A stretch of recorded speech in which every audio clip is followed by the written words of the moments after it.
होते महानिष्ठा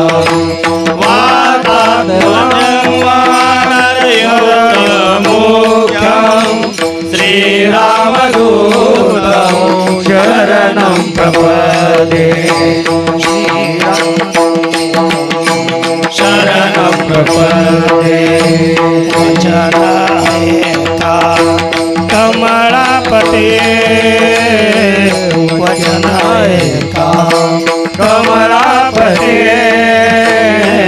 वचनायका कमलापते वचनायका कमलापते माझा रंगाची विनंती माझा रंगाची विनंती करतो कथे काळी करतो कथे काळी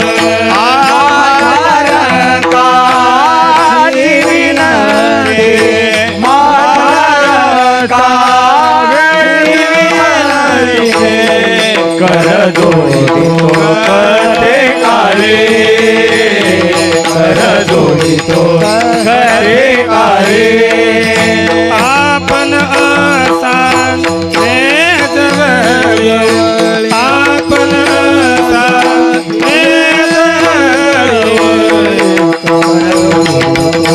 काळे कथे काळे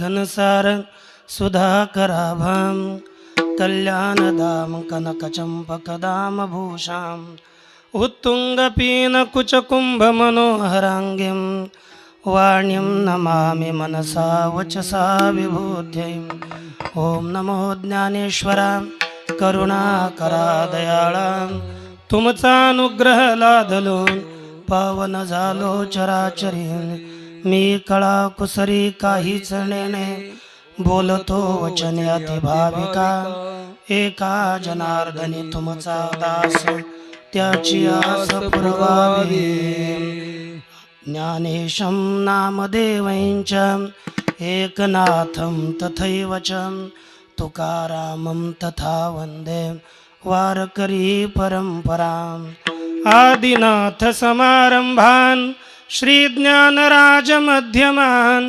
अस्मदाचार्यपर्यन्तान् वन्दे गुरुपरम्पराम् आदिनाथं च मत्सेन्द्रं गोरक्षं गहिनीं तथा निवृत्तिं ज्ञानदेवं च जोगं वन्दे मुहुर्मुहुः संतांची पायी माझा विश्वास संतांची पायी माझा विश्वास संतांची पायी माझा विश्वास संतांची पायी माझा विश्वास सर्व भाविदास झालो त्याचा सर्व भाविदास झालो त्याचा त्याची माझी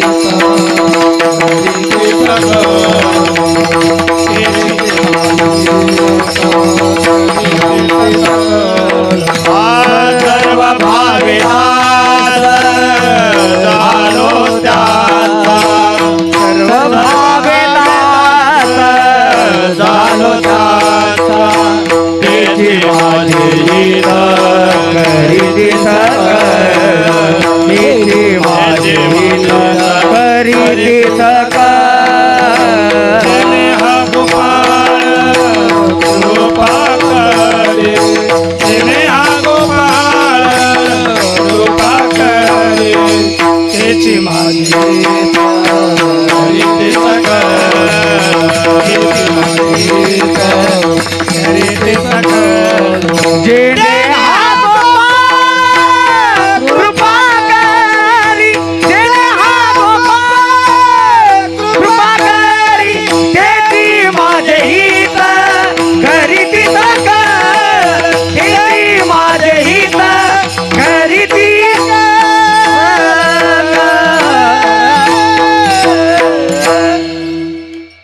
ऐसे भाग्य कैला हाता होईन अवघे देखे जन ब्रह्मरूप मग तया सुखा अंत नाही पार आनंदे सागर हेलावते.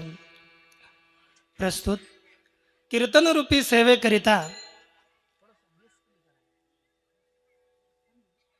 आपल्या पुढे उपस्थित असणारा अभंग संत श्रेष्ठ जगद्गुरु तुकाराम महाराज यांचा 4 चरणाचा व या अभंगाद्वारे महाराज आपली वासना पूर्ण करण्याकरिता भगवंताकडे एक मागणी मागतात की देवा माझी ही वासना आपणच पूर्ण करा, आपल्याशिवाय माझी या प्रकारची वासना दुसरा कोणीही पुरवू शकत नाही. अशा प्रकारची सुंदर साधकीय जीवनाकरिता अतिशय उत्तम अशी मागणी जगद्गुरु तुकाराम महाराज या अभंगाद्वारे करतात. विठ्ठल विठ्ठला विठ्ठला विठ्ठला विठ्ठला विठ्ठला असो. श्री शास्त्री बाबांच्या या पुण्यस्मरणानिमित्त या संस्थानावर आपला प्रतिवर्षाचा चालू असलेला कार्यक्रम यावर्षी शास्त्री बाबांची तृतीय पुण्यस्मरण आहे. त्यानिमित्तानं आपण सगळे या ठिकाणी उपस्थित आहात. तसं तर पाहिलं या जगामध्ये अनेक मनुष्य जन्माला येतात, परंतु जन्माला आल्यानंतर केवळ या संसाराच्या राड्यामध्ये पडतात, या विषयामध्ये पडतात आणि आपलं जीवन एकदम मातीमोल करून ठेवतात. भगवंतानं आपल्याकरिता हा देह फार करुणेनं दिला. आपलं फार भाग्य की हा देह देवादिकांना प्राप्त होत नाही, तो आपल्याला प्राप्त झाला आणि आपण त्याचा सदुपयोग म्हणून या ठिकाणी संस्थानावर येऊन भगवंताच्या कथेचं कीर्तनाचं श्रवण करत आहात. म्हणून आपले श्वास हे लोहाराच्या भात्याप्रमाणे व्यर्थ न जाता परमार्थाच्या कारणी लागतात. म्हणून आपलंही परमभाग्य आहे. विठ्ठल विठ्ठला विठ्ठला विठ्ठला विठ्ठला असो. या सेवेच्या निमित्तानं माझ्याकडे क्रमानं आलेली ही जागराची सेवा. जागराचा एक नियम असतो की आपण मागणी परत, कारण की 6-7 दिवस केलेली आपण जी भगवंताची सेवा आहे त्या सेवेतून आपल्या पदरी आपलं कल्याण व्हावं याच्याकरिता आपण काहीतरी भगवंताकडे मागणं मागतो. तशाच प्रकारचं मागणं जगद्गुरु तुकाराम महाराज या अभंगाद्वारे आपल्याला करतात की देवा माझी तू एक वासना पुरव. आता एक वासना म्हणजे काय?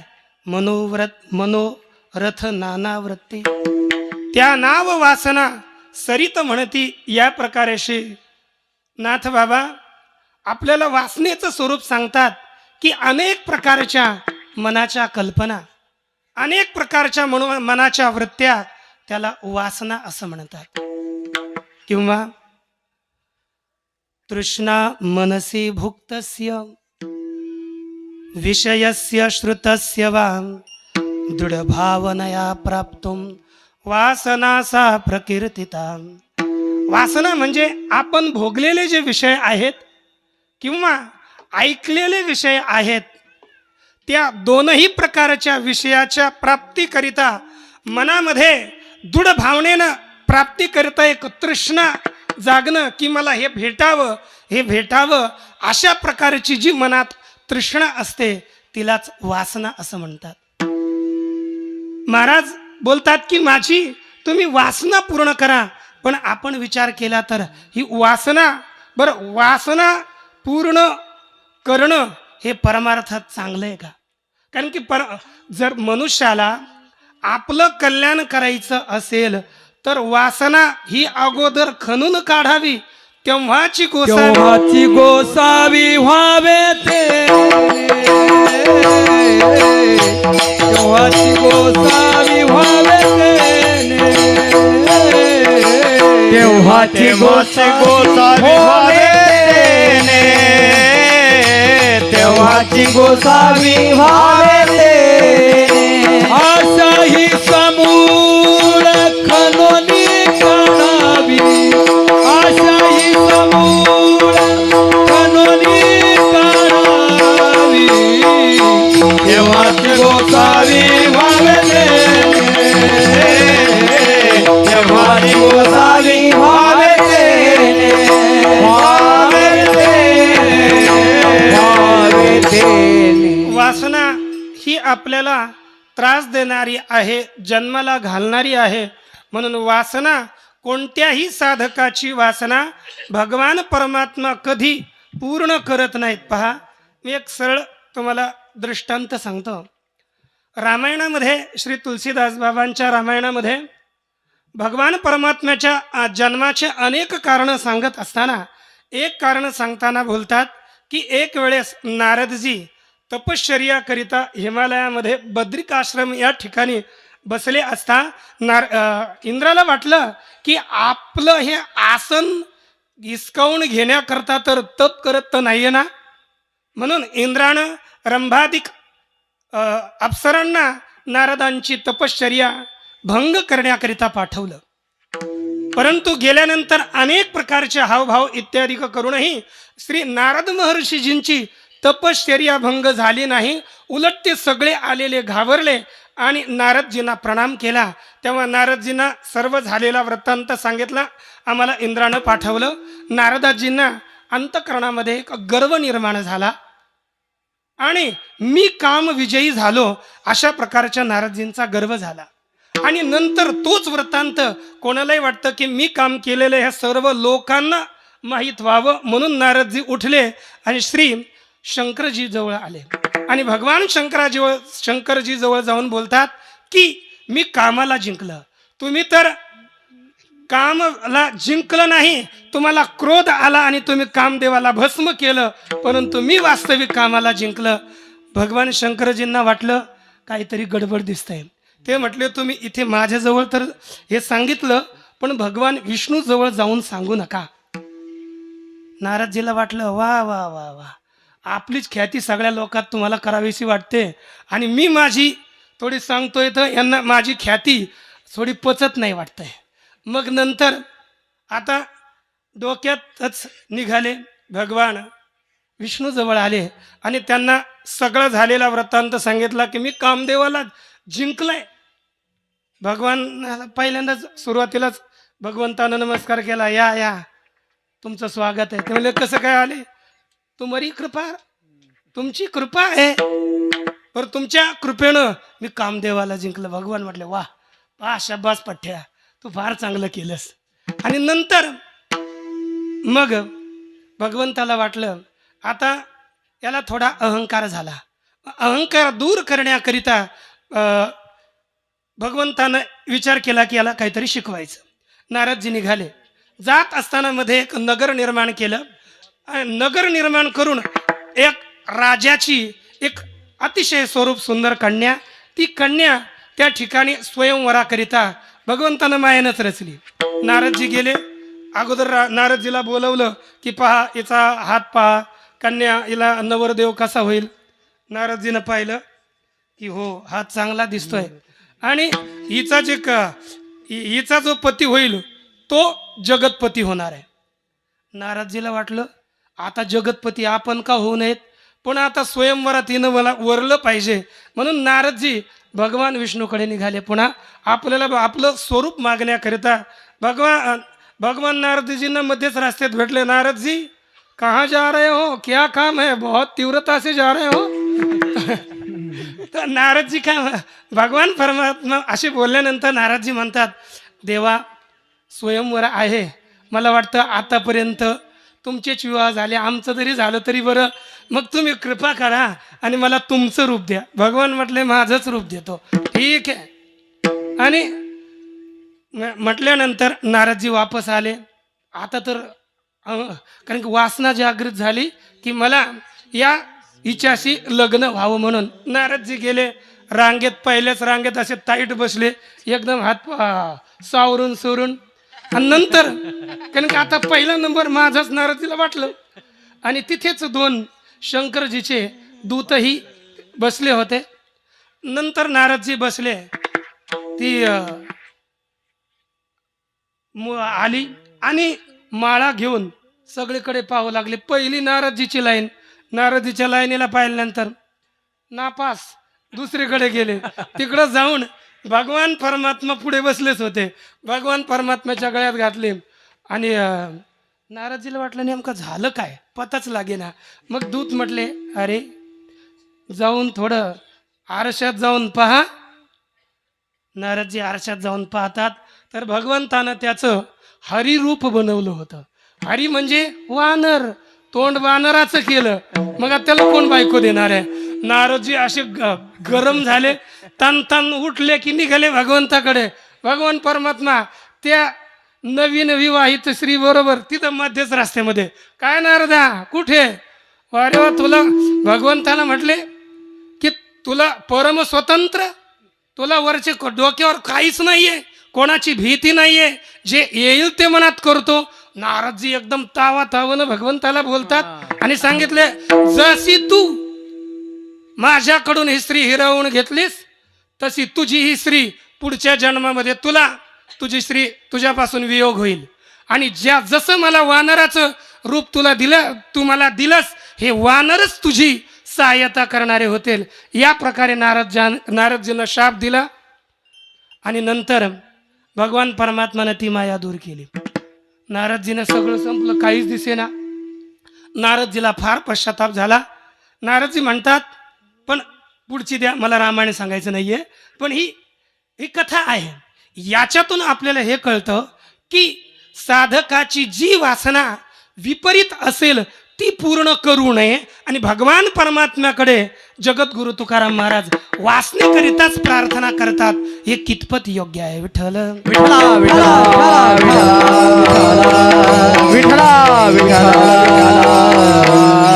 म्हणून पहा, जीवनामध्ये साधकीय अवस्था येण्याकरिता आपण सगळेच, स्त्री असतील पुरुष असतील, आपापल्या मर्यादेमध्ये साधनेची जी सीमा आपल्याला घालून दिली असेल त्या सीमेत राहून आपण साधना केली तर आपण गृहस्थाश्रम असो, ब्रह्मचारी असतो, वानप्रस्थ असतो, संन्यास असो, कुठेही आपल्याला भगवान परमात्म्याची प्राप्ती होते. परंतु परमार्थाकरिता मी एक तुम्हाला सांगतो. परमार्थामध्ये आता आपण कीर्तन ऐकत असू, प्रवचन ऐकत असू, याच्यामध्ये काही आपल्याला शास्त्रानं संतांनं नियम घालून दिलेले आहेत.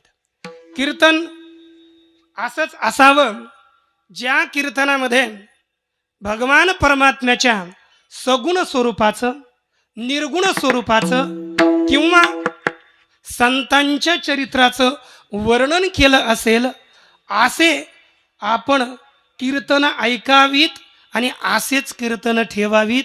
हीच खरी नाथ महाराजांचं प्रमाणात सगळेच प्रमाण बोलत नाहीये, परंतु ही संतांच्या घरची कीर्तन मर्यादा आहे. आपण जर मर्यादेचं, एक लक्षात ठेवा, मर्यादेचं पालन केलं नाही तर आपलं कल्याण होण्यापेक्षा आपला नाश झाल्याशिवाय राहणार नाहीये. विठला विठला विठला विठला विठला विठला विठला विठला विठला. जगद्गुरु तुकाराम महाराज अशा प्रकारची वासना माझी पूर्ण करा असं बोलतात. कारण की असे 18 पदार्थ आहेत, ते 18 पदार्थ आपण ते सोडले पाहिजेत, टाकून दिले पाहिजेत, आणि तर मनुष्य तो जीवनामध्ये शुद्ध होतो. काम क्रोध लोभ दंभ मद मत्सर षडवैरी तत्पर हेची येथे पुन्हा तृषा क्षुधा तृषा मोह शोक जरा मरण षडउर्मी पूर्ण देहीची आशा मनीषा कल्पना इच्छा तृष्णा वासना या 18 गुण जाना देहा माझी एका जनार्दनी त्यजूनी 18 तोची संसारा माझी शुद्ध विठ्ठल विठला विठला विठला विठला. जो या संसारामध्ये आपले हे 18 दोष टाकून देतो, वासनाही टाकून देतो, तो या संसारामध्ये शुद्ध आहे. बाकी शुद्ध नाही आहेत. उलट जन्म घेणे लागे वासनेच्या संगे तेची झाली अंगे हरिरूप. या वासनेमुळे मनुष्याला जन्म घ्यावा लागतो, आणि ही वासना मनुष्याची निवृत्त झाली पाहिजे. बस एक आपला परमात्मा भेटला पाहिजे, एवढं असावं, वासना नसावी. जगद्गुरु तुकाराम महाराज बोलतात, वासनेचा संग होय अंतकाळी तरी तपोबळी जन्मधरी.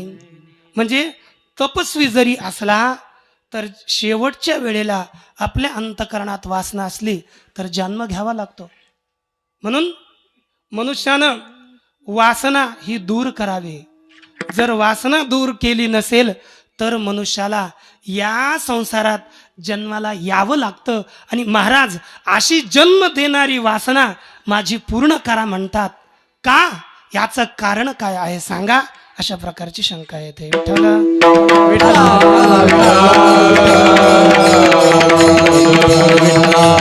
त्याचं उत्तर असं आहे पहा, वासना 2 प्रकारची आहे. वासना द्विविधा प्रोक्ता शुद्धाच मलिना तथा. मलिना जन्म हेतु स्यात शुद्ध जन्म विनाशिनी. वासना ही 2 प्रकारची, एक शुद्ध आणि दुसरी मलिन वासना. मलिन वासना ही मनुष्याला जन्म देणारी आहे, दुःखात पाडणारी आहे, आणि शुद्ध वासना ही मनुष्याचे जन्म नष्ट करणारी वासना आहे. कारण की वासनेचं स्वरूप सांगितलंय, अज्ञान सुघनाकारा घनाहंकार शालिनी पुनर्जन्म करी प्रोक्ता मलिना वासना बुधई.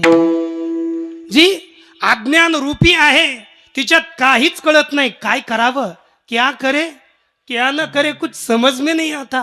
ऐसी जो वासना है वही मलिन वासना है, जो आपल्याला जन्म देते, जन्मात घालते, आणि शुद्ध वासना ही आपल्याला मुक्त करते. म्हणून पहा, या अशुद्ध वासनेचे काही भेद सांगितले. याच्यातली आपल्याकडे कोणती आहे हे लक्षात ठेवा. एक, लोकस्य वासना शिष्य तथैव वित्त वासना देहस्य वासना स्याच्चेत चित्तम न स्थैर्यम आपनुयात.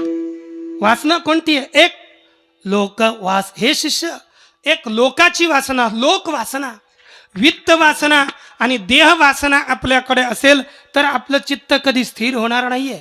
सांगा, तुम्ही सांगा. लोकवासना म्हणजे काय?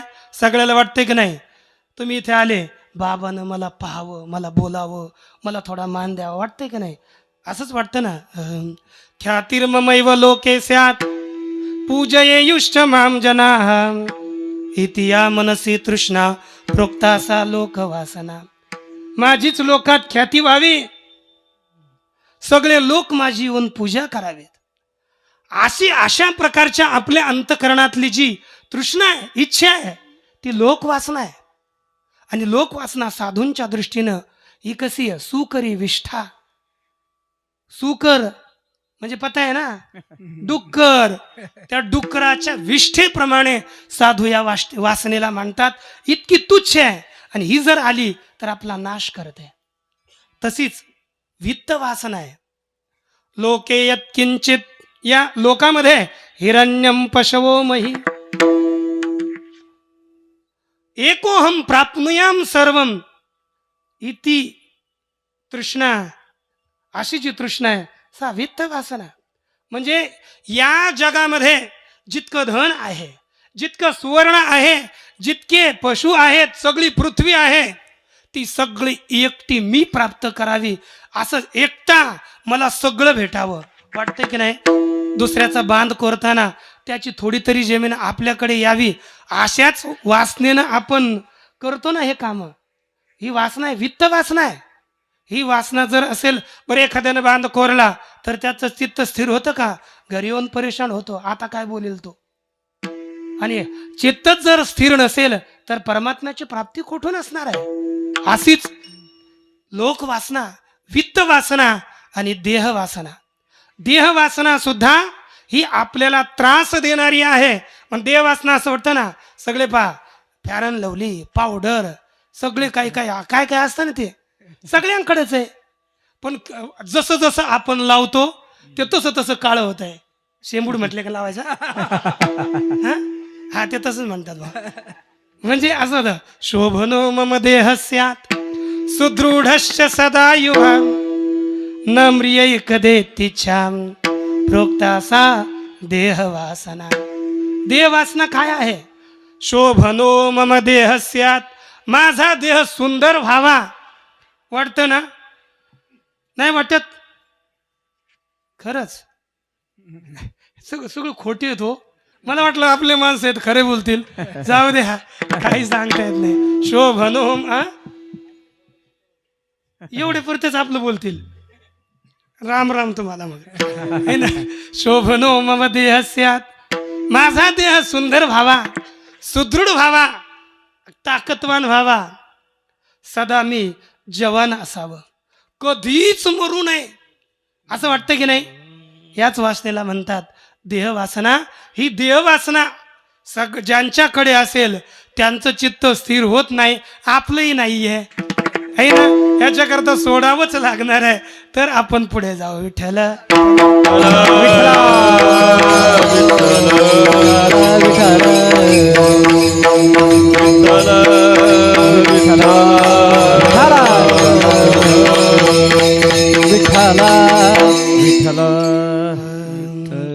देहवासना सांडी, देह बुद्धी सांडी कल्पना दंडी, वासनेची शेंडी वाढवू नको, वासनेची शेंडी वाढवू नको, वासनेची शेंडी वाढवू नको. देह बुद्धी साडे कल्पना दंडी, वासनेची शेंडी वाढवू नको, वासनेची शेंडी वाढवू नको, वासनेची शेंडी वाढवू नको. देह बुद्धी सांडी, कल्पना हे दंडी, वासनेची शेंडी वाढवू नको. आपण आपल्या जीवनात कल्याण करू इच्छितो तर जास्त वासना वाढवली नाही पाहिजे.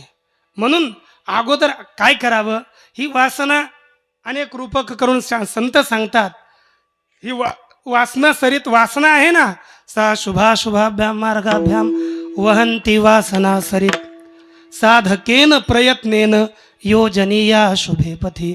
म्हणून मनुष्यानं ही अशुभ वासना टाकून शुभ वासनेकडे साधकाने प्रयत्नाने शुभ वासना आपल्या अंतकरणात आणली पाहिजे. मग अशुभ वासना कोणती? आता जी सांगितली ना, मानसिर, मनात झालेली जी अशुभ वासना आहे, मलिन वासना आहे, विषय वासना आहे, ही आपण टाकली पाहिजे. म्हणून महाराजही बोलतात की विषयिक वासना सोडी सोडी सत्य जाना, थोडी थोडी सत्य जाना थोडी थोडी सत्य जाना विजय वासना थोडी थोडी सत्य जाना थोडी थोडी सत्य जाना थोडी थोडी सत्य जाना ही विषयाविषयीची वासना मनुष्यानं निश्चित सोडली पाहिजे. आणि विषयविषयक वासना सोडून आपण काय करावं? मैत्र्यादी भावना नामनिर ग्रहाणमल वासना आणि मैत्र्यादी रूपी एक आपण शुद्ध वासना घेतली पाहिजे. शुद्ध वासना कोणती आहे पहा. प्रेम मैत्री कृपोपेक्षा साधू संगतिरेवचा शास्त्रस्पृहा च मोक्षेच्छा प्रोक्तासा शुद्ध वासना. शुद्ध वासना कोणती आहे?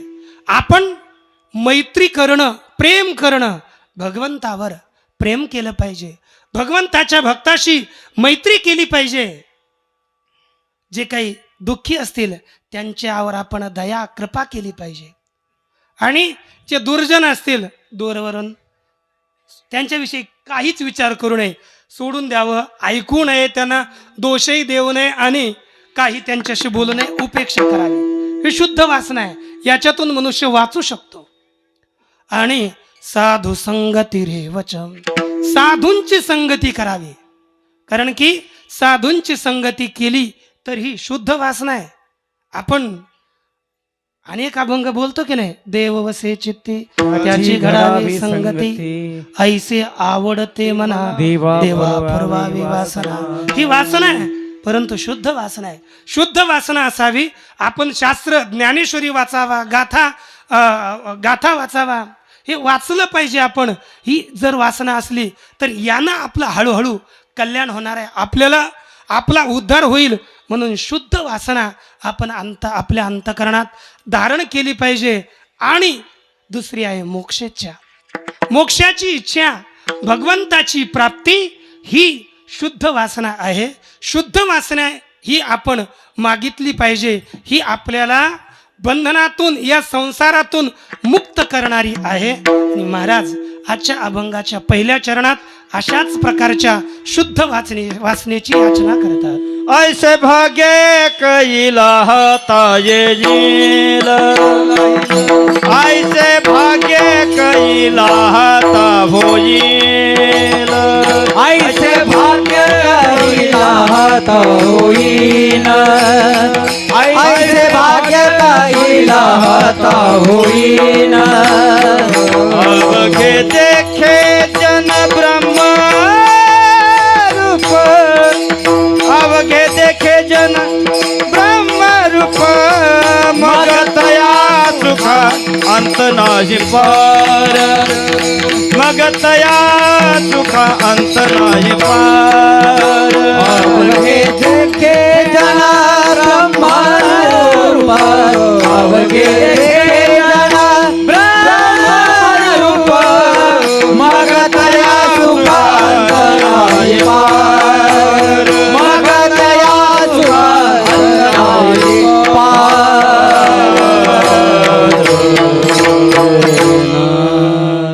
ऐसे भाग्य कई लहता होईन, अवघे देखे जन ब्रह्मरूप. महाराज बोलतात ऐसे भाग्य कई लहता होईन. ऐसे म्हणजे असे, अशा प्रकारचे भाग्य कई कधी मी प्राप्त करणारा होईन. मला अशा प्रकारचं भाग्य कसं कधी भेटेल? कारण की जीवनामध्ये सर्व काही भाग्यानं प्राप्त होत असतं. सर्व गोष्टी भाग्यानं आपल्याला भेटतात. मग तो संसार असेल किंवा परमार्थ असेल, हे भाग्यानं प्राप्त होतं. त्याचं काहीतरी कारण लागतं. कारणा वाचून कार्य कधी होत नसतं. तुम्ही कापूस लावलाच नाही, लगेच तिथं थोडंच बोंडे येणार आहेत नंतर. त्या लावावं लागेल, भाग्य लागेल. भाग्य हे आपल्याला संसारही देतं आणि भाग्य हे परमार्थही. भाग्याचे निभडसे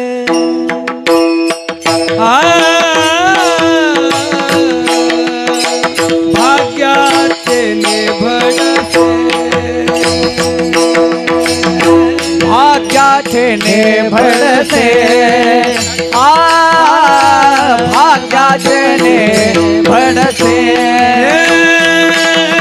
उद्यमाचे निमित्ते उद्यमाचे निमित्ते संपत्ती आपे जात घरी गे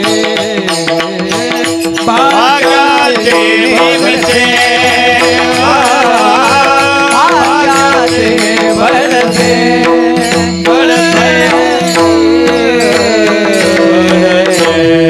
भाग्य लागतं भाग्याचे नि भडसे उद्यमाचे नि मिसे समृद्धी जात अपैसे घरी घे.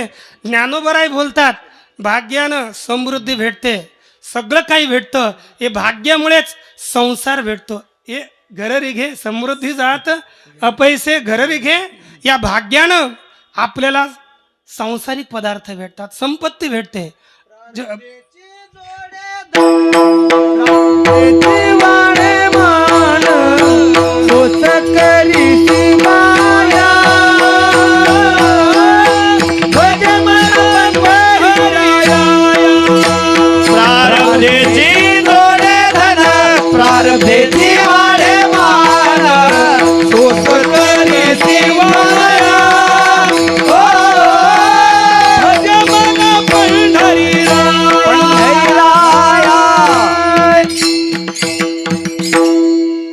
प्रारब्धानच आपल्याला सर्व काही भेटतं, भाग्यानंच सर्व भेटतं.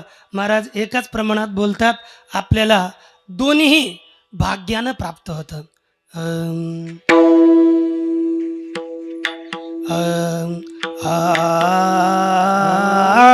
देव भाग्य येती घरा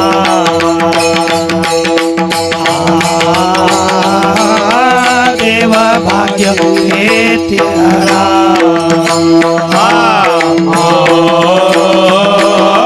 देव भाग्य येती घरा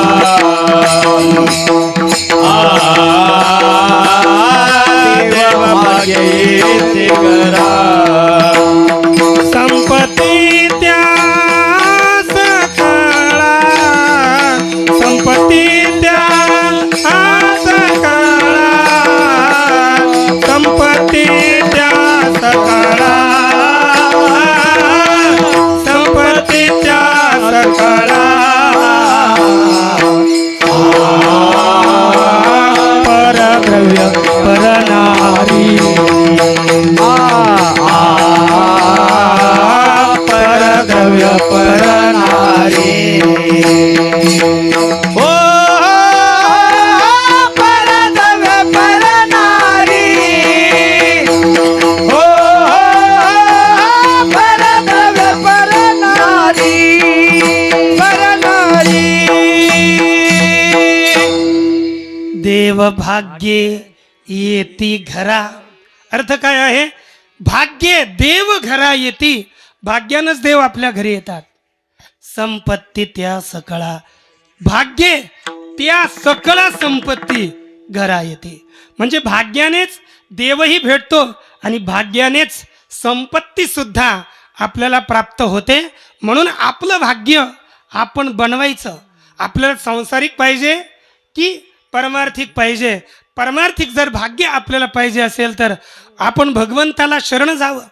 एक भाग्यवंत म्हणोतया शरण गेले पंढरी राया. हे भाग्य आहे परमार्थातलं भाग्य. हे भाग्य मनुष्यानं प्राप्त झालं पाहिजे. याच्याशिवाय आपलं कल्याण नाहीच. हे चकारानिशी आहे. विठ्ठल विठ्ठला विठ्ठला विठ्ठला विठ्ठला विठ्ठला विठ्ठला. म्हणून महाराज बोलतात की एक आपल्या भाग्याविषयी बोलतात, मला असं भाग्य कधी प्राप्त होईल जे भाग्य हे असं कसं कसं म्हणजे शुद्ध वासनारूपी भाग्य. कारण की नाथ महाराज बोलतात वासना ती शुद्ध आहे. कोणती? एका जनार्दनी शुद्ध हे वासना तय नारायणा प्रिय भक्ती. जेव्हा मनुष्याच्या अंतकरणात शुद्ध वासना निर्माण होते तेव्हा अंतकरणामध्ये भगवान परमात्म्याची भक्ती आपल्याला आवडू लागते. चांगले शास्त्र आपल्याला आवडू लागतात, ते वाटतात की मी असं बनावं. जर भाग्य जर शुद्ध नसेल, ते आपली वासना शुद्ध नसेल, तर चांगलं आवडत नाही, वाईट हेच आवडतं. म्हणून लक्षात ठेवा, आपली वासना ठीक झाली पाहिजे. आणि महाराजांची वासना कोणती आहे? शुद्ध वासना आहे ती. म्हणजे पहिल्यात काय बोलले की ऐसे भाग्य काही लहाता होईना. आणि वासनेचं स्वरूप सांगतात की अवघे देखे ब्रह्मरूप अवघे देखे जन ब्रह्मरूप अवघे देखे जन ब्रह्मरूप अवघे देखे जन ऐसे भाग्य कैला हाता होईल, ऐसे भाग्य कैला हाता होईल, ऐसे भाग्य कैला हाता होईल, ऐसे भाग्य कैला हाता होईल. अवघे देखे जना ब्रह्मरूप, अवघे देखे जना ब्रह्मरूप, मग तया सुख अंत नाही पार, मग तया सुख अंत नाही पार. महाराज बोलतात, वासनेचं स्वरूप सांगतात इथून पुढे की अवघे देखे जन ब्रह्मरूप. असं भाग्य मला कधी प्राप्त होईल की सर्व लोक मी ब्रह्मरूप पाहिल, सगळ्यांना ब्रह्म समजेल, सगळ्यांवरती माझा भगवत भाव होईल. प्रत्येक जनामध्ये जे जे देखे भूत ते ते वाटे भगवंत है ना. अशा प्रकारची हा भक्तियोग निश्चित जाणं माझा, मला अशा प्रकारचा बोध कधी येईल. अवघे देखे जन ब्रह्मरूप, मी सर्व लोक ब्रह्मरूप पाहिल, असं भाग्य मला कधी प्राप्त होईल. वस्तुतः सगळं जग ब्रह्मरूपच आहे, याच्यात शंका नाही आहे. प्रत्येक प्राणी ब्रह्म आहे, याच्यात एक तीळ मात्र शंका नाही आहे. अवघे ब्रह्मरूप रीता नाही ठाव, प्रतिमा तो देव कैसा नव्हे. पुढचं ठीक आहे, अवघे ब्रह्मरूप रीता नाही ठाव. सगळे ब्रह्मरूप आहेत, पण जोपर्यंत मला कळत नाहीये की सगळं ब्रह्म आहे, तोपर्यंत त्याचा लाभ नाहीये. ज्ञान झालं पाहिजे तर. कारण की तुम्ही म्हणतात, तुम्ही ब्रह्म म्हणतात, ब्रह्म म्हटल्यानं नाही, तसा अनुभव आला पाहिजे की सगळे ब्रह्मरूप आहेत, तर त्याचा लाभ होतो, तर आपल्याला फळ प्राप्त होतं. नाहीतर अज्ञानातलं जीवन आहे हे कशात. आम्हाला कधी कधी असा प्रश्न पडतो, माणसं जगतातच कशाला? सकाळी उठतात, स्वयंपाक करतात, रानात जातात, काम करतात, संध्याकाळी येतात, खातात, झोपतात, उठतात, जातात, येतात, काय करतात, पण भेटलं काय? काहीच नाही. कशाला मरले होते एवढ्या दिवस? काहीतरी देवाचं भजन केलं पाहिजे होतं ना. मला कधी कधी ते पुण्यामध्ये गेलं ना, जसं ते काय असतं ते गाडी थांबतात, काय त्याला म्हणतात, सिग्नल संपला ना, ते जेव्हा संपलं की जसे मुंगळे एखाद्या बिळातून बाहेर निघावेत ना, अशा गाड्या धुई पळतात.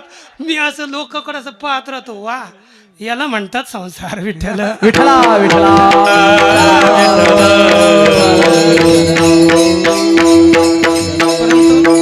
परंतु एवढ्यानं खरं पळल्यानं आपल्या जीवनाचा लाभ होत नाहीये. आपलं जीवन धावाधावी अशी करू नये. आपण जी यथायोग्य आहे आपलं जीवन, आपलं पळणं हे एक एक पाऊल आपला उद्धाराकडे आपला गेला पाहिजे. करेनात का घरचं काम करा, त्याच्यात काही प्रश्न नाही आहे. भगवान परमात्मा सुद्धा बोलतात, यत करोशी यदशनासी यज्जुहोशी ददासी यत. तुम्ही जे करताय, जे खाताय, जे दान देताय, जे हवन करताय, जी काही तपश्चर्या करताय, ते सगळं मला अर्पण करा. बस सगळं करत असताना श्रीकृष्ण अर्पणमस्तु, केवळ बोलूच नका. आपण देवाला अर्पण केलं ना, त्याच्याविषयी चिंतन करू नका. मग समजा आपण आता काय असतं, हो आठवलं काय होतं की एखादी काही लोक आता समजा पंगत आहे, तुम्ही पैसे आणले, आमच्या महाराजांकडे दिले, महाराज हे उद्याच्याला पंगत करायची आहे, महाराजांकडे थोडं काम होतं, नाही केलं कशा, किंवा त्यांच्या हिशोबानं पंगत केली. नंतर काय राव महाराज, आम्हाला ही पंगत करायची नव्हती. ते तुम्ही स्वामित्व म्हणजे आपली मालकी काढून टाकून दुसऱ्याची मालकी त्याच्यावर स्थापित करणं, याला दान म्हणतात. दान दिलं आणि आपण बसलो विचारत, केला फायदा आहे का? नाही ना. याकरिता कोणतंही काम करताना आपलं भगवंताला अर्पण केलं ना, मग बस सोडून द्या, त्याची चिंता करू नका. काम केलं सोडून द्यायचं, त्याचं चिंता नाही करायचं. मागे नाही पुढे, जे होईल ते भगवान पाहिल. आपला ठाम निष्ठा पाहिजे. तर आपला ग्रहस्थही सावता माळ्यांचा नाही झाला का? शेती करूनच भगवंताची प्राप्ती झाली. गोरा कुंभाराचं नाही झालं का? अरे सर्वांचं झालं, आपलं का होणार नाही? आपण थोडे जास्त त्यांच्यापेक्षा पापी, ते कोणतं गणिका किंवा इत्या जे काही अजामेळ यांच्यापेक्षा जास्त पापी आहेत का आपण? किती केलं तर कमीच असणार ना, पण मूर्ख जास्त आपण त्याच्यापेक्षा. विठला विठला विठला. म्हणून मनुष्यानं बस भगवत अर्पण बुद्धीनं करावं. पण आपल्याला जर ब्रह्मरूप भगवंताचं दर्शन व्हायचं असेल तर केव्हा होतं? महाराजच बोलतात पा, द्वैत जेव्हा गेले है ना, जेव्हा द्वैत निर्माण होतं, दूर होतं, त्यावेळी आपल्याला शरीरासहित आपणच ब्रह्मरूप वाटू लागतो. आणि एक वेळेस आपण स्वतःच अहम ब्रह्मास्मी अशा प्रकारचा अनुभव आला तर तदनंतर सगळंच ब्रह्मरूपानं प्रतीतीला येतं. परंतु अगोदर मी ब्रह्म आहे अशा प्रकारचा बोध झाला पाहिजे. तर मग सगळ्याला, बरं मी ब्रह्म आहे तर दुसरा नाही का? सगळेच ब्रह्म आहेत. मग अशा प्रकारचा अनुभव येण्याकरिता आपण श्री गुरु शरणागती, संत शरणागती, भगवंताची शरणागती अवश्य ग्रहण करावी. आणि जसं आपल्याला मार्ग सांगतील त्याच प्रकारचं आपलं वर्तन असावं. हिजड्यासारखं कसंही वागू नये, जेणेकरून आपला नाश होऊ नये. एक लक्षात ठेवा, कारण की एक पाऊल आपल्याला परमात्म्याकडे घेऊन जाऊ शकतो आणि तोच पाऊल आपल्याला नरकाकडे घेऊन जाऊ शकतो. जर आपण परमार्थाचा तमाशा बनवला तर नरकात जावं लागेल. मी कधी कधी विचार करतो, जाऊ द्या तुम्ही आपल्यात माणसं सांगितले पाहिजेत. आपले मोठे बाबा होते सगळे, या महान पूर्वीच्या संतांनी काय केलं? आपल्याला काही कळत होतं का परमार्थातलं? काय कळत होतं पूर्वी? काहीच नाही ना हो. त्या महात्म्यांनी येऊन आपल्याला काही कळत नव्हतं, हे सगळे परमार्थाला लावले. आपण एवढे इथे जमा होतो. पण आता अशी गंमत झाली आहे, आता असे आम्ही निघलो की परमार्थाला लागलेले खाली घालायला लागलो. म्हणजे ते कुठे आणि आपण कुठे? काहीतरी मी विचार करतो आणि देवा आता तूच वाचव रे परमार्थ, नाहीतर आता बरं काय, कोण वाचवणार आहे? आपण आपल्या निष्ठा सांभाळल्या पाहिजे. तुम्ही दुसरे पहा, दुसरे धर्मीय बिलकुल इथं नाही तर इथं नाही, इथं आहे ते आहे. पण आपलं काय? आपलं काय? आता काय बोलावं? रामकृष्ण हरी विठ्ठल विठला विठला विठला विठला. महाराज बोलतात की जेव्हा मी ब्रह्मरूप पाहिल, मला सगळे ब्रह्मरूपानं दिसावेत अशी वासना आहे. आणि ही आता जे काही वेदांत शिकलेत त्यांना बस सांगतो की यामध्ये जगद्गुरु तुकाराम महाराज आपली वासना पूर्ण करा म्हणतात. हे जे काही चिदाभासाच्या 7 अवस्था आहेत त्यापैकी 5व्या अवस्थेची प्राप्तीची इच्छा करतात. म्हणजेच मला अपरोक्ष परमात्म्याचं ज्ञान व्हावं अशी त्यांच्या अंतःकरणात इच्छा आहे. बरं ठीक आहे, आता तुम्हाला तुमची वासना ही पूर्ण झाली आहे. ब्रह्मरूपानं सगळ्याकडे तुम्हाला दिसू लागलं, सगळे परमात्मा रूप आहेत. अशी वासना पूर्ण झाल्यावर लाभ काय तुम्हाला? तेच महाराज दुसऱ्याच्या मगतया सुखा मगतया सुखा अंत नाही पार मगतया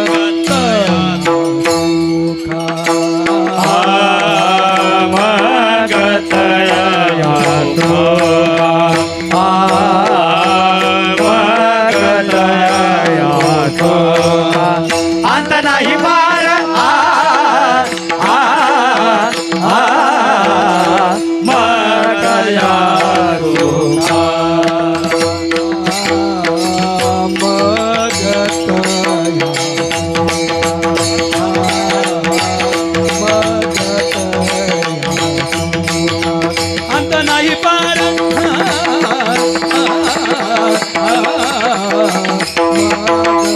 तया सुखा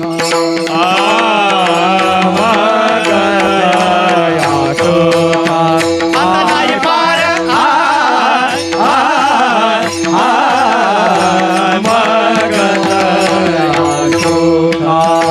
आनंदे सागर हेलावती आनंदे सागर हेलावती आनंदे सागर हेलावती आनंदे सागर हेलावती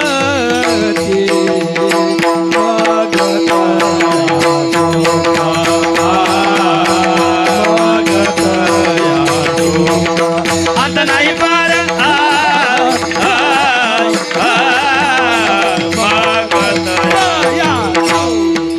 आनंदे सागर हेलावती आनंदे सागर हेलावती आनंदे सागर हेलावती आनंदे सागर हेलावती मग गया तुका मग गया तुका आता नाही पार मग गया सुखा मग गया सुखा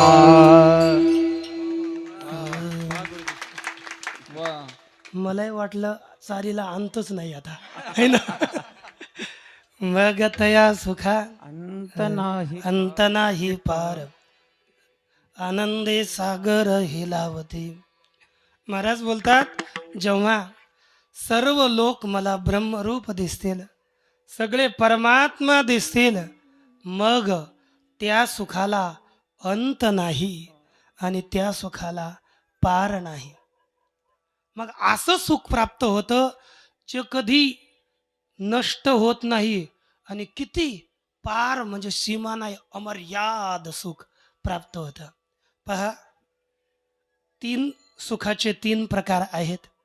आपण त्याला एक विषय सुख विद्या सुख आणि ब्रह्मसुख असे विषयाचे तीन प्रकार आहेत.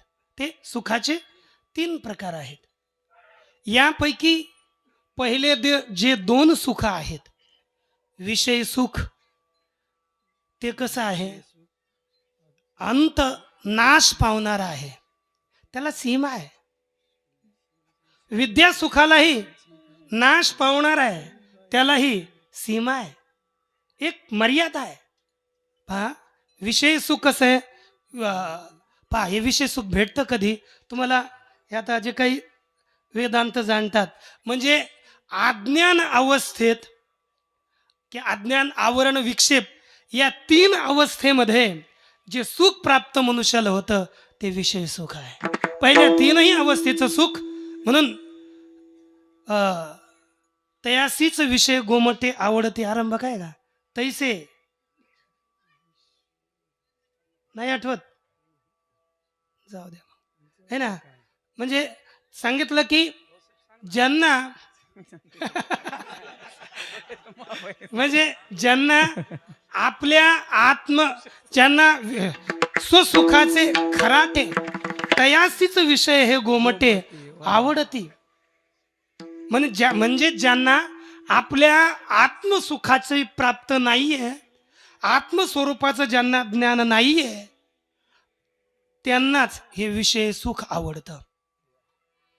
आणि हे विषय सुख कसं आहे तुम्हाला पहा ना एकच सांगतो कारण की आपल्याला समय आपला फार पुढे झाला आहे.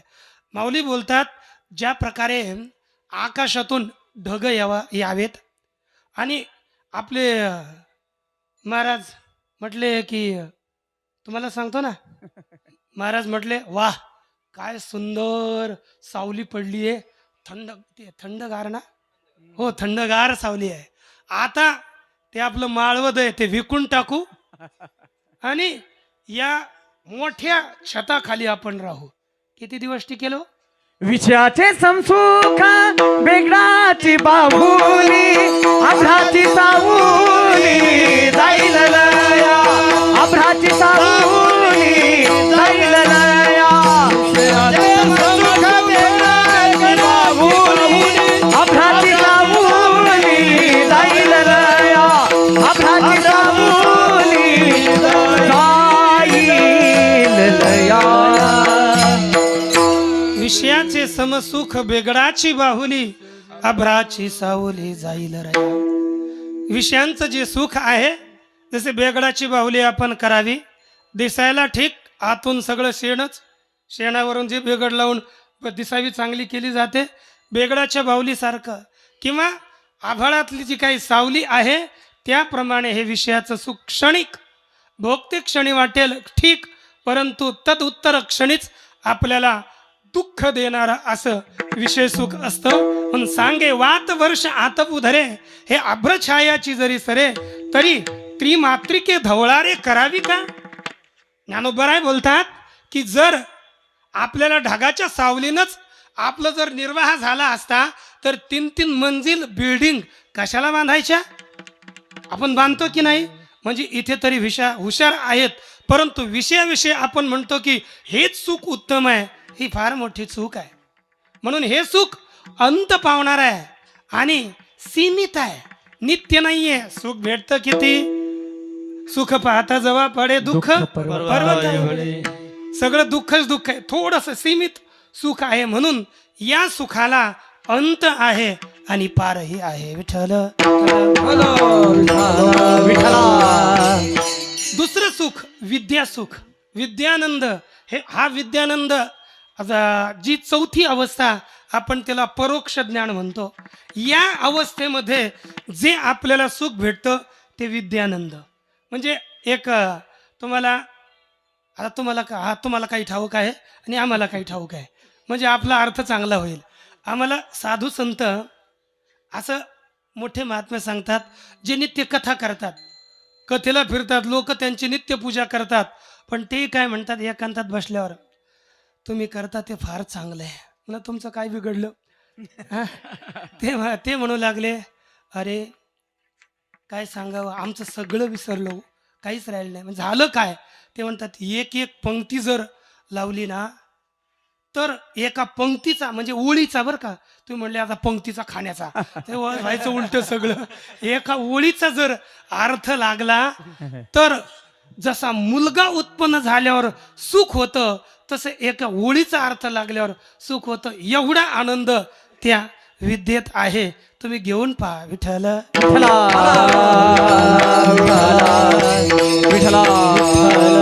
खरंच ना, असं वाटतं कुठेच काहीच करू नये, बस आनंदानं शास्त्र वाचावं. विद्यानंद आहे, परंतु तो सुद्धा कसा आहे, त्याला अंत आहे. तो जोपर्यंत वाचत राहू, चिंतन करू, तोपर्यंतच. नाहीतर आमच्या सोमनाथ बोला विचारा, आता कसं आहे ना, झाला अंत. आमचा विद्यानंद झाला की तो गेला, त्याला अंत आहे आणि त्याला सीमा आहे.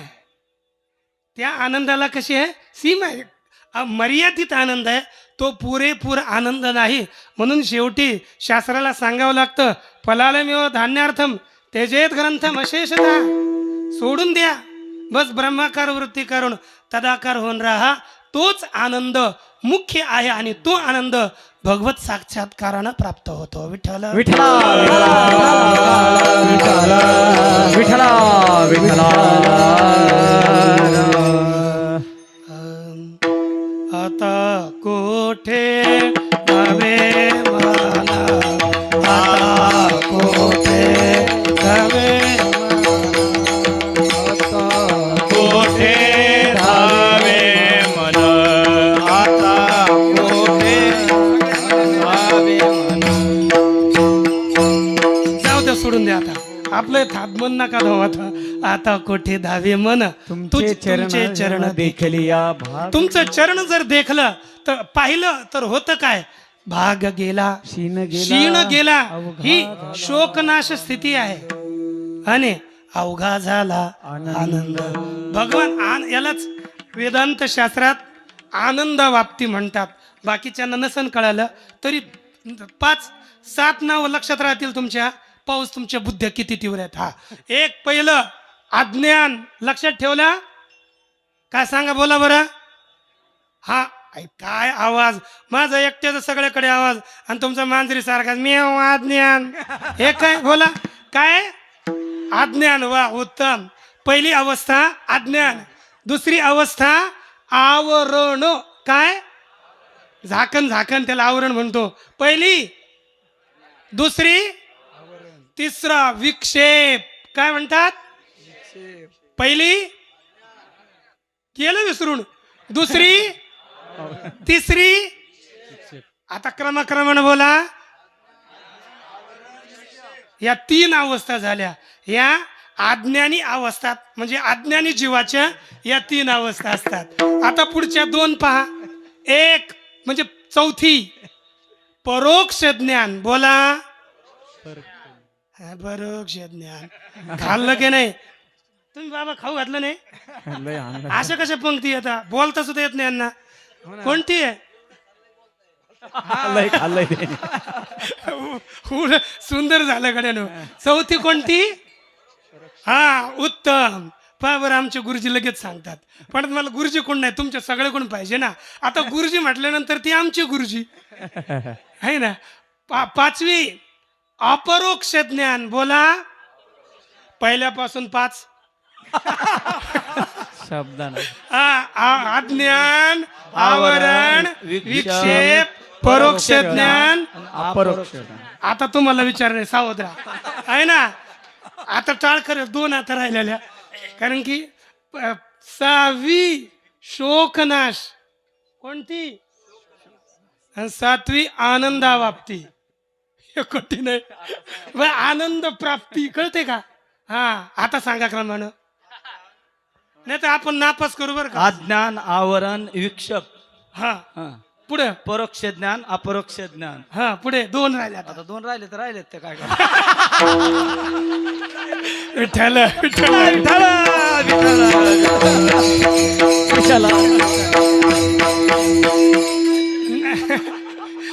नाही पण मार्क्स 70 पैकी 50 पडले. चांगले पडले ना. म्हणजे या किती अवस्था आहेत 7 अवस्था. या 7वी अवस्था जेव्हा परमात्म्याचा साक्षात्कार होतो परमात्म्याचं ज्ञान प्राप्त होतं भगवंताचा आपण सगळ्यामध्ये परमात्म्याला पाहतो तेव्हा जो आनंद प्राप्त होतो त्याला अंत नाही आणि पार नाही. सर्व रसी मिनले चित्त अखंडित आनंदो. निरंतर अखंड म्हणजे त्या आनंदाला खंड कधीच होत नाही. आणि जगद्गुरु तुकाराम महाराज बोलतात त्या आनंदाला त्या सुखाला मी कशाची उपमा देऊ.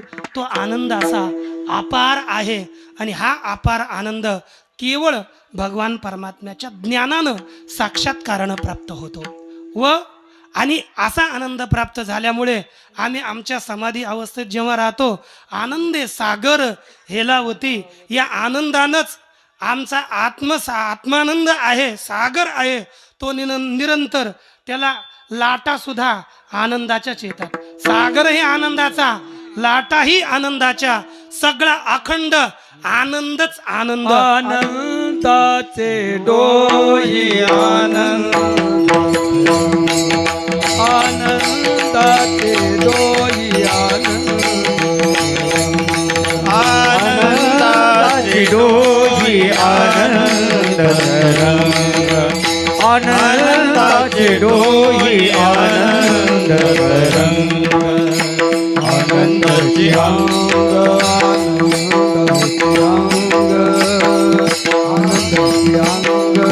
आनंदाचे आनंदाचे डोई आनंद आनंदाचे डोई आनंद आनंदाचे अंग आनंदाचे अंग आनंदाचे डोई आनंद आनंदाचे डोई आनंद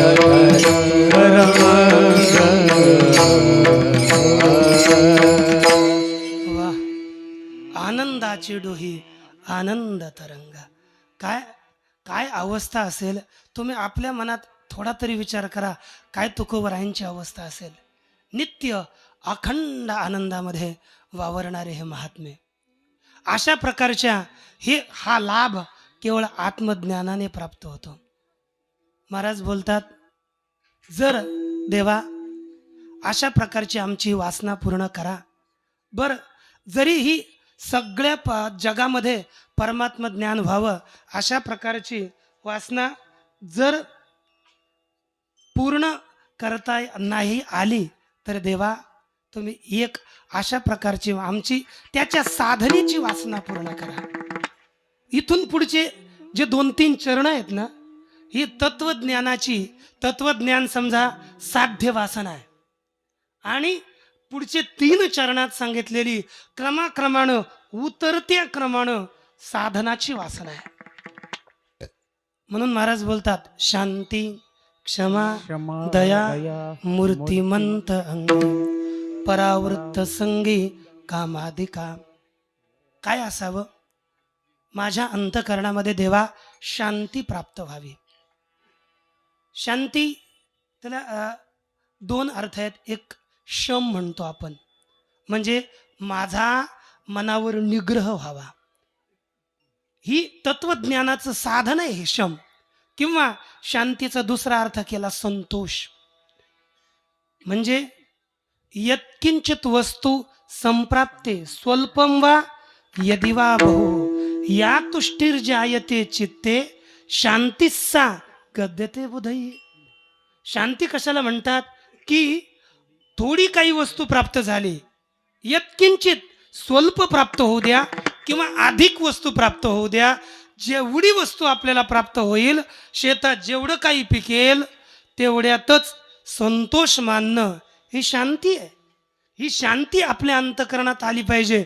आपल्याला मागच्या वर्षी झाले ते 20 पोते, या वर्षी झाले 40, पण आपल्या जवळच्याला झाले 50, लगेच याची शांती बिघडते. असं नाहीये ना. आपल्याला जे देवानं दिलं असेल त्यात समाधान मानणं ही शांती आहे. किंवा आपण जे कर्म करतो त्या कर्मामध्ये फळाची इच्छा न करणं ही शांती आहे. भगवान परमात्मा बोलतात, युक्त कर्म फलम त्यक्त्वा शांतिमप्नोति नैष्ठिकीम. मनुष्य जो कर्मयोगी आहे, कर्मफळ सोडून देऊन नैष्ठिकी शांतीला तो प्राप्त होतो. तरी आत्मयोगी आथिला जो कर्मफळाशी विटला, तो घर रिघोनीवरीला शांती जगी. त्याच्या घरात शांती जबरदस्तीनं प्रवेश होते, है ना. जर आपण कर्मफळ, एकही कर्माचं फळ, आता तुम्ही दान दिलं, आपण देवाला दर्शन करायला गेल्यावर काय बोलतो बरं? खुशाल ठेव, असं तरी बोलतो, ऐक नाही. देवा आमच्या पोराचं लग्न होऊ दे, ऐक नाही. शांती बिघडली इथून पुढे, ऐक नाही. सगळंच आहे ना. इथून शांती होत नाहीये. देवा तू जसं करत असेल ठीक आहे, माझ्या पोराला साधू बनव, असं बोला बरं कोणी एखादं? कोणीच नाही. आता कसं करावं? मला वाटलं एखादा तरी विद्यार्थी भेटला, आम्ही घेऊन जाऊ आळंदीला. तुम्ही कंजूस आहेत फार रे, जाऊ द्या, है ना. शांती ही काय व्हायची मागं नाही आपली, है ना. आमचं ठीक आहे, जेवढं आहे तेवढंच बरं आहे. आता शांती. दुसरं कोणतं आहे? शांती. पुढचं क्षमा. क्षमा म्हणजे काय? सरळ सरळ सांगतो, जास्त नाही, अर्थ सांगतो ना, कळालं तर पाहिजे. म्हणजे क्षमा कशाला म्हणतात? एखाद्यानं आपल्याला आध्यात्मिक किंवा आधिभौतिक अनेक प्रकारचे दुःख दिले, वारंवार बोलला, मारलं, आकृष्टो अभि हितो यस्तु नाक्रोशेन हनेदपि, आपला ओरडला, शिव्या दिल्या, आपल्याला मारलं, तरी सुद्धा जो काहीच बोलत नाही, शांत राहतो, अनाक्रोश, काहीच करत नाहीये, आणि आपल्या मनावर नियंत्रण ठेवून शांत राहतो, ती खरी क्षमा आहे. काही बोलायचं नाही. आणि ही जर क्षमा ज्याच्या जवळ असते, हे अनाक्रोश क्षमा, जया पाशी प्रियोत्तमा जाणतेने महिमा ज्ञानासिला. ही क्षमा ज्यांच्याकडे आहे त्याला ज्ञान प्राप्त होतं, साधनही नाही, त्याच्याशिवाय कधीच काय प्राप्त होणार नाही. आणि दया, दया सुद्धा असावी. परेवा बंधू वर्गेवा, मित्रे द्वेष्टरी वा तथा. आपण पर दुसरा लोक असेल, बांधव लोक असतील, मित्र असतील, द्वेष करणारा एखादा व्यक्ती असेल, परंतु आपल्याप्रमाणे आत्मवत वर्तितव्यम ही दयैषा परिकीर्तिता. आपल्याप्रमाणे त्याच्याशी व्यवहार करायचा, म्हणजे आपल्याला जसं लागतं प्रमाण नका बोलू. दया करणे जे पुत्रासी तेची दासा आणि दासी, सगळ्यावर दया करणं असा व्यवहार असावा. आणि हे जर झालं तर ज्ञान प्राप्त होतं. आणि परावृत्त संगी कामाधिका, आणि आपल्या अंतकरणातील काम क्रोध लोभ हे सगळे काढून टाकावे, तेव्हा आपलं खरं कल्याण होतं. आपला तसा समय झालेला आहे, पण 5-6 मिनिटं घेऊन सांगू शकतो सरळ अर्थ. सरळ तरी हे ना. तोपर्यंत एकदा भजन करा. विठोबार कुमारी, विठोबार कुमारी, विठोबार कुमारी, विठोबार कुमारी, विठोबार कुमारी, विठोबार कुमारी.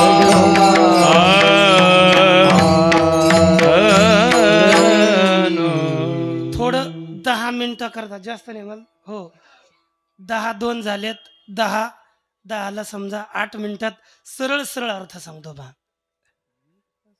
आणि ही जर साधना झाली, बरं आता हे जर व्हायचं असेल म्हणजे काय, शांती, क्षमा, दया आणि काम वासना इत्यादिकांपासून आपण परावृत्त व्हायचं असेल तर त्याच्या साधना आपण आरंभ केल्या पाहिजेत. मग त्याची साधना काय, महाराज बोलले की विवेकासहित वैराग्याची बळ धगधगीत ज्वाळ अग्नी जैसा. महाराज बोलतात माझी ही इच्छा पूर्ण करा.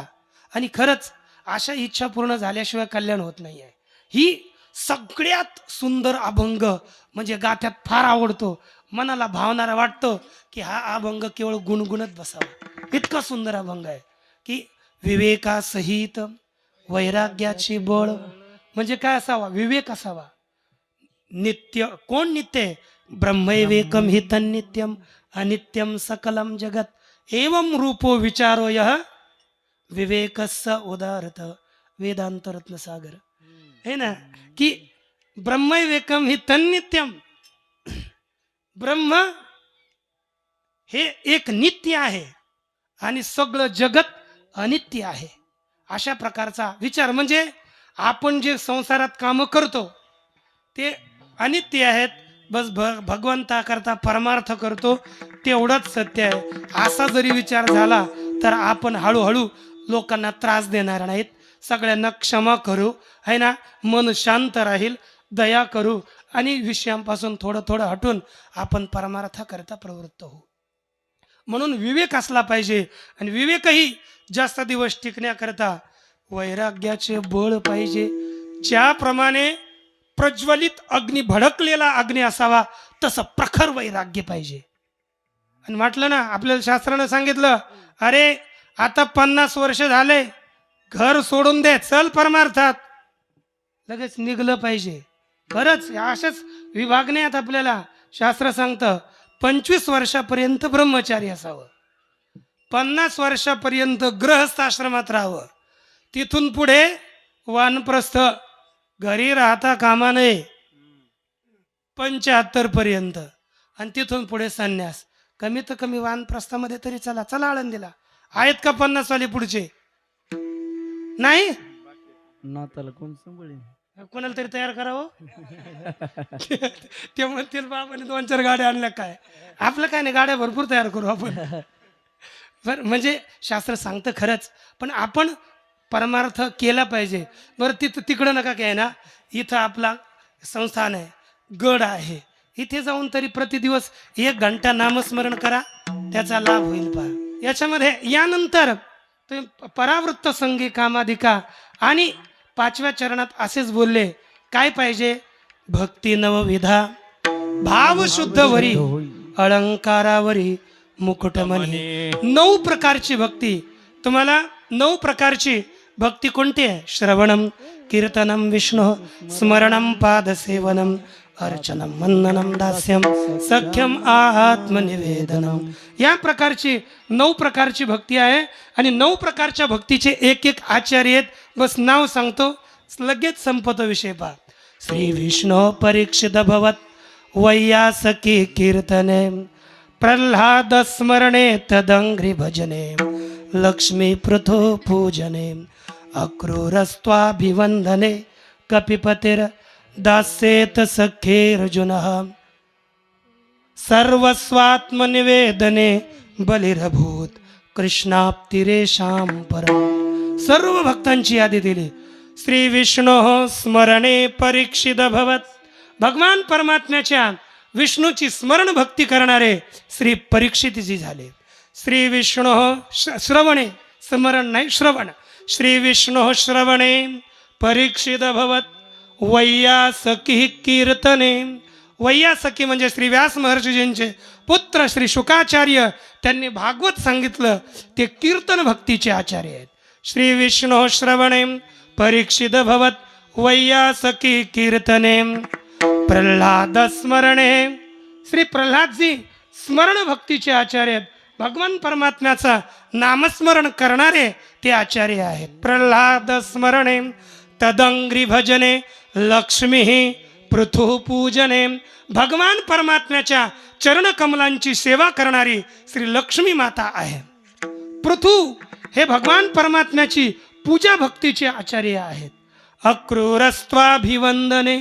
श्री अक्रूरजी दंडवत प्रणाम भक्ती वंदन भक्तीचे आचार्य. अक्रूरस्त्वाभिवंदने कपिपतिर दास्येथ सखेर्जुनः. श्री हनुमानजी दास भक्तीचे आचार्य आहेत.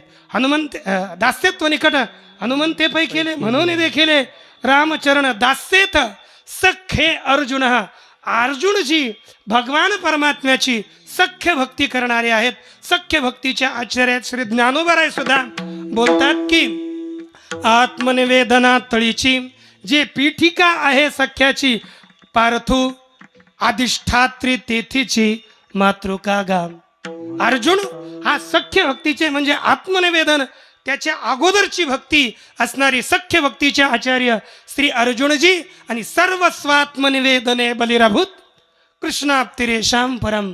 सर्वस्व देण्यामध्ये म्हणजे आत्मनिवेदन भक्ती करणारे श्री बलीजी आहेत. आणि सगळ्यांनी भक्ती केली, त्यांना सगळ्यांना भगवान परमात्म्याचीच प्राप्ती झाली. कोणतीही भक्ती करा, परंतु भगवंताची ही करत असताना ज्ञानोबा जगद्गुरु तुकाराम महाराज एवढंच न मागता सांगतात की अलंक भाव शुद्धवरी. ही नवविधा भक्ती असावी, परंतु तिच्यात प्रेम असावं, भाव असावं. ज्याप्रमाणे एखादी आपण मुदी बनवावी आणि त्याच्यामध्ये थोडं काय हिरवा वगैरे काय बसतो ना आपण, त्याला काय म्हणतात? खडा म्हणता, पण त्याचं नाव काय? हिरा वगैरे आपण बसवतो. म्हणजे असा अलंकार आहे, त्याच्यावर मुकुटमणी असावा. त्याप्रमाणे हे 9 प्रकारच्या भक्तीवर आपल्याला अंतकरणात प्रेम असावं, भाव असावा. हे जर असलं तर आपल्याला आपलं खरं कल्याण होईल आणि हळूहळू आपल्यात वैराग्य येईल. वैराग्यानं विवेक होईल, शांती येईल. आपल्याला सर्व जगत ब्रह्मरूपानं दिसू लागेल आणि आपल्याला खऱ्या आनंदाची प्राप्ती होईल. म्हणून महाराज बोलतात, देवा अशा प्रकारची वासना पुरवणारा देवा तूच एक जगात आहे, दुसरा तुझ्या वाचून कोण आहे सांगा. अंतिम चरण. तुका म्हणे माझी पुरवी वासना, तुका म्हणे माझी पुरवी वासना, तुका म्हणे माझी पुरवी वासना, तुका म्हणे माझी पुरवी वासना. कोण नारायण तुझ बिन, कोण नारायणा तुझ बिन, मग तया सुखा अंत पार, मग तया सुखा अंत नाही पार. कोण नारायणा कोण नारायणा तुझ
परमात्म्याकडे प्रार्थना करताना महाराज बोलतात, तुका म्हणे माझी पुरवी वासना, माझी अशा प्रकारची वासना पुरवणारा तुझ विण कोण, तुझ्याशिवाय दुसरा कोण आहे.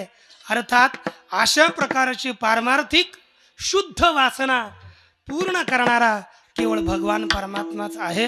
म्हणून आपली वासना अशीच पाहिजे. यापैकी एक एक तरी साधना आपल्याकडे आली पाहिजे आणि अशीच आपण ही वासना आपल्या सर्वांची पूर्ण व्हावी आणि आपल्याला सर्वांनाच परमात्म्याचं यथार्थ ज्ञान होऊन आपणही त्या ब्रह्मानंदात डोलावे, अशीच त्या परमात्म्याकडे प्रार्थना करू आणि हीच आमची मागणी देवा पूर्ण कर, असं त्यांच्याकडे आज आपण मागूया. असो, श्री भगवान पांडुरंग परमात्म्याच्या, ज्ञानोबरायांच्या, जगद्गुरु तुकाराम महाराजांच्या, शांतीब्रह्म एकनाथ महाराजांच्या, आदिगुरु श्री शंकराचार्य, अन्य सर्व संत, आपले श्री मोठे बाबा, शास्त्री बाबा, या सर्वांच्या कृपेनं मला म्हणजे जसं काही त्यांचेच सगळे बोल आहेत. मी पहिल्यापासून तुम्हाला ठाऊक आहे, तुमच्या जवळच आहे, त्यांच्याच वचनापासून सगळे आम्ही अध्ययन करतो. दुसरं आम्हाला काही जास्त काही येत नाही आहे. संतांना जेवढं दिलं असेल तेवढंच आमच्याकडे काही असेल ते असेल ते तुमच्या पुढे या अभंगाचा सरळ सरळ अर्थ करण्याचा प्रयास केला. ती ही वाक्पुष्पांजली त्यांच्या चरणी अर्पण करतो आणि आमच्या अंतकरणात अशाच प्रकारची भावना आणि अशाच साधना सर्वांच्या अंतकरणात निर्माण व्हावी अशी मी त्यांच्याकडे अपेक्षा करतो. असो, आता आपल्या या माऊली संस्थांवर असणारे आमचे गुरुबंधू, म्हणजे आम्ही बरोबरच शिकायला होतो, म्हणजे गुरुबंधू श्री उद्धववा, म्हणजे आम्ही त्यांना उद्धवच बोलतो. आता हे बोलतो, आता काय आमचे शब्द तुम्ही म्हटले असं काय काय बोलता तो मला पता नाही, पण स्वभाव ते जे मनात तो आहे तेच बाहेर निघतं. मग आम्ही उद्धव बोलतो है ना. मग तरी अरे या इकडं, मग असं आहे आमचे. समजा सोमनाथ भाऊ असेल, मागचे दुसरे उद्धव बा, ते म्हणजे आमचे काय ते चोपदार आहेत ना, म्हणजे हे आमची सगळी, म्हणजे हे असे हे सगळे आम्ही 4-5 जण शिकायला बरोबरच असत. आमचे हे आमच्या पुढे एका वर्षानं आणि आम्ही बरोबर असत. असो, त्यांचं जसं नियोजन असेल त्यांचे सुंदर. त्या गणेश महाराज म्हणतो ते आज माकड्याने फार टुन्नूक उड्या मारल्या म्हटले. म्हणलं बरं आहे बा, मारू द्या हे ना. म्हणलं असं द्या. त्यांचं गीत रामायण आपण सर्व, बस समय झाला आहे, जास्त बोलण्यात काही फायदा नाही आहे, पण त्यांनी गीत रामायणाची सुंदर कथा केली आणि आपला हा कार्यक्रम आता बस उपांत्य फेरीला आहे, आता समाप्तीवर आहे. उद्या काल्याचं कीर्तन होईल. ते सर्वांनी प्रेमानं आता उद्याच्या दिवस जास्त काम असणारे अंदाजे पंगत वाढणं, सर्व करणं, सेवा असेल, वाटते आताही तिथे काम असेल. ज्यांना अवकाश असेल त्यांनी सेवाही करा, कारण सेवा संतांची केली, साधूंची सेवा केली. बरं असं मी काय म्हणतो ना, मूर्खाची जरी सेवा केली पण भगवत बुद्धीनं केली तर ती देवाला प्राप्त होत आहे. तर संतांची सेवा केली तर देवाला प्राप्त नाही का होणार आहे. पण आपण म्हणून अतिशय प्रेमानं आपली पहा, पुढचा माणूस कसा आहे असं न पाहता कधीही आपण सेवा करायला. मला कधी कधी वाटतं, कोणी आमचे पोरं काय म्हणतात, पहा हे असंच करतो. मी असा विचार करतो, त्यांनी तसं जर केलं नसतं तर मला ही सेवा कशी भेटली असती. म्हणजे वाईट करणारे सुद्धा चांगले करणाऱ्यांना मोठं बनवत असतात. म्हणून सगळ्यांनाच आपली चांगली सेवा करा आणि उद्याचा दिवस आनंदानं पार पाडा. कारण की मला मी जाणार आहे म्हणून असं बोललो, नाहीतर थांबलो असं मग नसतं बोललो. असो, याच ठिकाणी आपण सेवेला पूर्ण विराम देऊ. ज्ञानेश्वर